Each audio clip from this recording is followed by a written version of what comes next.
NEET exam ভারতের অন্যতম কঠিন প্রতিযোগিতামূলক এন্ট্রান্স এক্সাম। আপনারা জানেন প্রতি বছর লাখ লাখ ছাত্রছাত্রী এই পরীক্ষায় অংশ নেয়, কিন্তু তাদের মধ্যে র্যাঙ্ক 1, র্যাঙ্ক 2 বা টপ 10-এ জায়গা করে নিতে পারে হাতে গোনা মাত্র কয়েকজন। তাদের ছবি আমরা প্রায়ই পত্রিকায় দেখি, সোশ্যাল মিডিয়ায় দেখি, আবার তাদের ইন্টারভিউও শুনি। কিন্তু একটা প্রশ্ন কি কখনো ভেবে দেখেছেন যে টপার্সরা আসলে পড়াশোনাটা কিভাবে করে? ঠিক কোন গোপন কৌশলের কারণে তারা এত ভালো র্যাঙ্ক পায়? শুধু কি কঠোর পরিশ্রমের কারণে, নাকি তাদের পড়ার পদ্ধতিতেই এমন কিছু পার্থক্য থাকে যা সাধারণ ছাত্রছাত্রীদের থেকে আলাদা? আজকের এই ভিডিওটাতে আমি এমন কিছু বলতে যাচ্ছি যে কথাগুলো একটু বিতর্কিত হতে পারে। কিছু কোচিং ইন্ডাস্ট্রির মানুষ হয়তো একমত হবে না, কিছু ছাত্রছাত্রী হয়তো কষ্টও পেতে পারে, কিন্তু আজ আমি তাই বলবো যেটা বাস্তব এবং যেটা সত্যি। তো চলুন জেনে নিই how do NEET topper study and 5 secrets behind their top ranks. Let's start. দেখুন, আমার ব্যক্তিগত শিক্ষকতার অভিজ্ঞতায় আমি দেখেছি অনেক ছাত্র বা ছাত্রী মাধ্যমিকে বা ক্লাস 10 পর্যন্ত খুব ভালো ফল করেছে, কিন্তু নিটের প্রিপারেশন শুরু করতে গিয়েই ছন্দ হারিয়ে ফেলেছে। আবার এমনও অনেক ছাত্রছাত্রীকে দেখেছি যারা শুরুতে খুব যে একটা ভালো ছিল এমন না, কিন্তু সঠিক পরিকল্পনা এবং ধারাবাহিক পরিশ্রমের ফলে ভালো র্যাঙ্ক করে গেছে। কাউকে শুরু থেকেই কোচিং নিতে দেখেছি, আবার কাউকে দেখেছি কোচিং ছাড়াই ভালো র্যাঙ্ক করতে। তবে কি জানেন, কোচিং নেওয়া বা না নেওয়া, পড়াশোনাটা বেশি করা বা কম করা, মেধা একটু কম বা বেশি, এর বাইরেও এমন 5টা পয়েন্ট আছে যেগুলো কম বেশি সব টপাররাই কিন্তু অনুসরণ করে চলে। আর এই 5টা পয়েন্টই সাধারণ ছাত্রছাত্রীদের থেকে টপার্সদেরকে আলাদা করে। কিন্তু কি সেই 5টা পয়েন্ট? চলুন একে একে জানি। পয়েন্ট নাম্বার 1 হলো ক্লাস 11 নষ্ট হলেও চলবে। এটাই হচ্ছে সবচেয়ে বড় ভুল ধারণা। দেখুন, এই পয়েন্টটা বুঝতে হলে নিট পরীক্ষার কাঠামোটা আমাদের আগে পরিষ্কারভাবে বুঝে নেওয়া দরকার। নিটের যে কোয়েশ্চেন পেপার, সেই প্রশ্নপত্রের বড় অংশই আসে ক্লাস 11 এবং ক্লাস 12-এর এই 2 বছরের সিলেবাস থেকেই। কিন্তু বাস্তবে ফিজিক্স ও কেমিস্ট্রির যে কনসেপ্টগুলো ক্লাস 12-এ পড়ানো হয় তার বেস কিন্তু তৈরি হয় ক্লাস 11-এই। যেমন মেকানিক্স না বুঝে ইলেকট্রোস্ট্যাটিক্স বা কারেন্ট ইলেকট্রিসিটি ঠিক মতো বোঝা কঠিন। একইভাবে অর্গানিক কেমিস্ট্রির রিয়াকশন মেকানিজম ধরতে হলে ক্লাস 11-এর বেসিক কনসেপ্টটা কিন্তু পরিষ্কার থাকা জরুরি। এখন অনেক ছাত্রছাত্রী ভাবে যে ক্লাস 11টা একটু ঢিলেঢালা হয়ে গেল, সমস্যা নেই, ক্লাস 12-এ বেশি করে পড়ে কভার করে নেব। কিন্তু প্র্যাকটিক্যালি ক্লাস 12-এর সিলেবাসটা এমনিতেই ভীষণ চাপের, তার ওপরে বোর্ডের পরীক্ষা, প্র্যাকটিক্যাল, স্কুলের চাপ, সঙ্গে আবার নিটের প্রস্তুতি। তাই ক্লাস 11-এর বেস যদি দুর্বল থাকে তাহলে ক্লাস 12-এর নতুন চ্যাপ্টার শেখার পাশাপাশি ক্লাস 11-এর পুরনো চ্যাপ্টারগুলোকেও আবার শূন্য থেকে কিন্তু শুরু করতে হয়, ফলে ডাবল লোড হয়ে যায়। এতে গতি তো কমেই, সাথে আত্মবিশ্বাসও কিন্তু নড়বড়ে হয়ে যায়। এখানে আরেকটা ভুল ধারণা কাজ করে।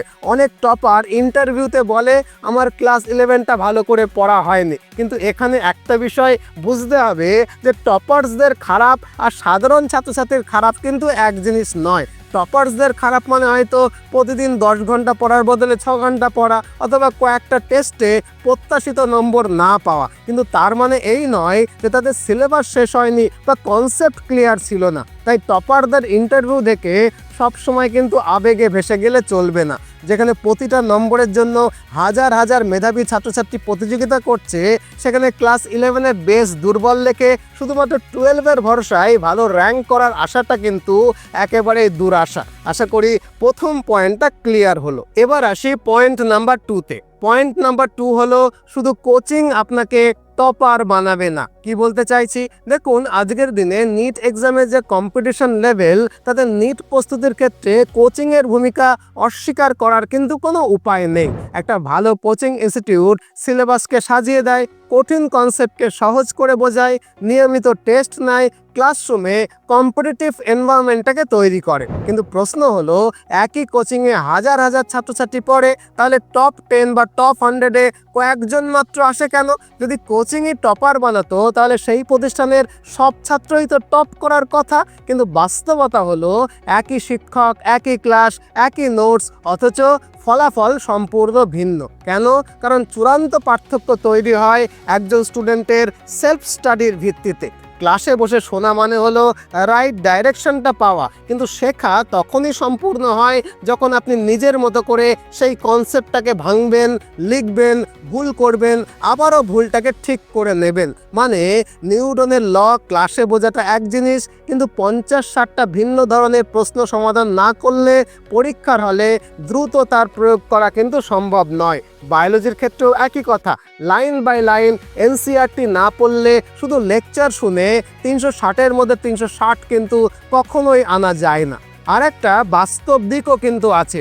কোচিং ক্লাস সাধারণত সপ্তাহে নির্দিষ্ট কয়েক ঘন্টা হয়, বাকি সময়টা পুরোপুরি ছাত্রের নিজের। যদি সেই সময়টা পরিকল্পিতভাবে ব্যবহার না করা হয়, মানে revision, doubt clearing, mock test analysis না করা হয়, তাহলে ক্লাসে শেখা জিনিসটা কিন্তু দ্রুত ভুলে যাওয়া হয়।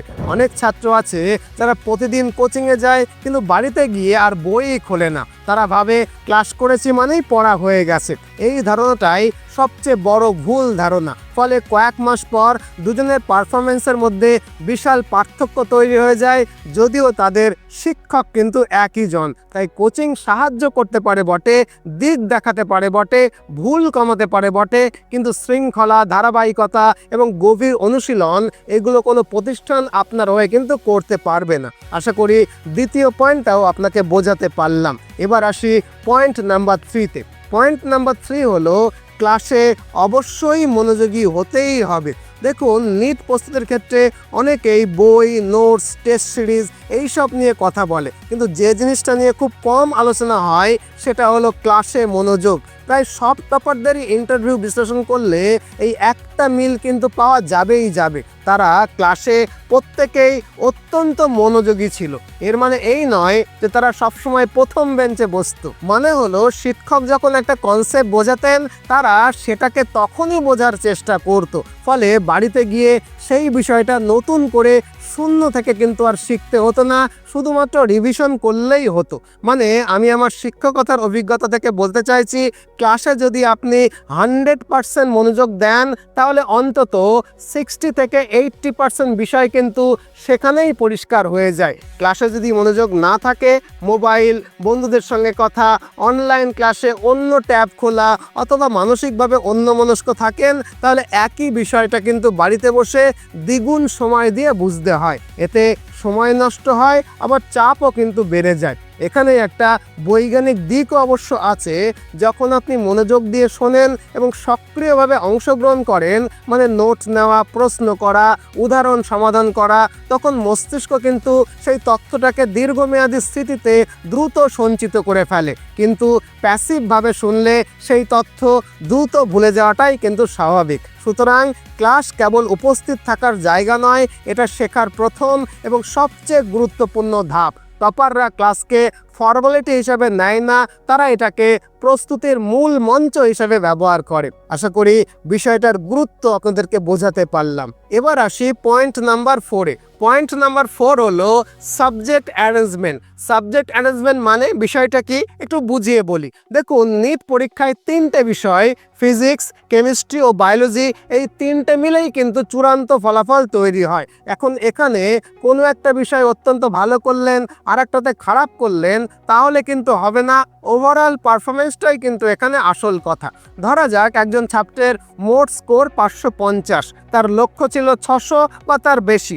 বিশ্লেষণ করতে গিয়ে দেখা গেল যে সে বায়োলজিতে 350 পেয়েছে, কেমিস্ট্রিতেও মোটামুটি ভালো নম্বর, কিন্তু ফিজিক্সে তুলনামূলকভাবে অনেকটা কম স্কোর করেছে। কারণ জিজ্ঞেস করলে সে বলল ফিজিক্সকে সে ভয় পেত, তাই সেই বিষয়টা এড়িয়ে গিয়ে বেশি সময় দিয়েছে বায়োলজি এবং কেমিস্ট্রিতে। প্রবলেমটা কি হলো বুঝলেন? মূল সমস্যাটা কিন্তু এখানেই হয়। অনেক ছাত্র ভাবে যেটা ভালো লাগে সেটাতেই বেশি সময় দিই, দুর্বল বিষয়টা কম পড়ি। কিন্তু নিটের মতো পরীক্ষায় এই কৌশল কিন্তু অত্যন্ত ঘাতক হতে পারে, কারণ প্রতিটা বিষয়েরই নির্দিষ্ট ওয়েটেজ আছে। আপনি বায়োলজিতে 350 থেকে 360 করতে পারেন, মানে 10 নম্বর বাড়লো, কিন্তু যদি ফিজিক্সে 80 থেকে 130 করতে পারেন, তাহলে কিন্তু 50 নম্বর বাড়বে। বাস্তবে বড় বড় স্কোর করার সুযোগ অনেক সময় কিন্তু দুর্বল বিষয়ের মধ্যেই লুকিয়ে থাকে। এখানে একটা যুক্তিগত বিষয় কিন্তু বুঝতে হবে, শক্ত বিষয় সাধারণত স্থিতিশীল থাকে, মানে সেখানে অল্প উন্নতি সম্ভব, কিন্তু দুর্বল বিষয় যদি নিয়মিত অনুশীলন এবং সঠিক গাইডেন্সে উন্নত করা যায় তাহলে মোট স্কোরে কিন্তু বড় সড়ো লাভ দেওয়া যায়। আমার অভিজ্ঞতায় দেখেছি যারা খুব ভালো র্যাঙ্ক করে তারা দুর্বল বিষয়টাকে এড়িয়ে যায় না, তারা সেটাকে ছোট ছোট ভাগে ভেঙে পড়াশোনা করে। ধরা যাক প্রতিদিন 10টা থেকে 15টা ফিজিক্সের সমস্যা সমাধান করা, ভুলগুলোকে আলাদা খাতায় নোট করা, সপ্তাহে একটা ফুল লেন্থ সেকশনাল টেস্ট দেওয়া। এভাবে ধীরে ধীরে সেই ভয় কমে যায় আর আত্মবিশ্বাসও কিন্তু ধীরে ধীরে বাড়ে। মোদ্দা কথা হলো, নিটের কোনো একটা বিষয় আপনাকে বাঁচাতে পারবে না, কিন্তু কোনো একটা বিষয় কিন্তু আপনাকে ডুবিয়েও দিতে পারে। আশা করি এই অবধি বিষয়টা বুঝলেন। এবার আসি পঞ্চম বা ফাইনাল পয়েন্টে।